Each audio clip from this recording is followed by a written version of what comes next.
কি মনে হয় আপনি ঠকে যাচ্ছেন, হেরে যাচ্ছেন, বাস্তবতার কাছে আর পারছেন না?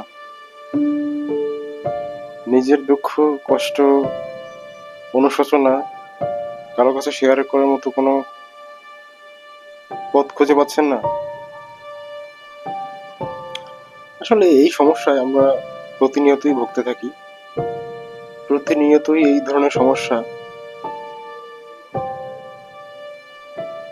কিছু উপলব্ধি, কিছু ব্যাড মেমোরিজ, কিছু ব্যাড থিংস আমরা কাঁধে করে সারা জীবন বয়ে যাই। আপনি নিজেকে ব্যাড থিংস এর জায়গা থেকে বের হয়ে এসে আপনার ভিতরে গুড থিংস গুলো ধরে রাখুন। খারাপ চিন্তাধারা বা খারাপ মেমোরি ঝেড়ে ফেলুন মস্তিষ্ক থেকে। আপনার মেমোরি থেকে প্রতিনিয়ত রিলেট করতে থাকুন। আপনি যতটা সম্ভব এগুলো ছেড়ে থাকতে পারবেন, ততটাই আপনি ভালো থাকতে পারবেন। তো অতীত নিয়ে আসলে কখনো ঘাটাঘাটি, মাথা ঘামানো আমার মনে হয় না ঠিক হয়।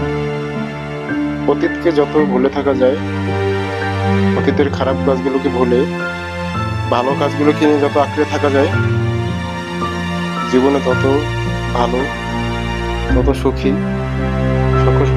মানে তত স্বাচ্ছন্দ্যে আহ, আপনি থাকতে পারবেন আমার কাছে মনে হয়। তো চলুন, জীবনের খারাপ মেমোরিজ গুলো, অতীতের খারাপ মেমোরিজ গুলো আমরা ভুলে যাই এবং গুড থিংস গুলো, গুড মেমোরিজ গুলো আঁকড়ে ধরে আমরা আগামীর দিনগুলোতে স্বপ্ন দেখা শুরু করি। Thank you.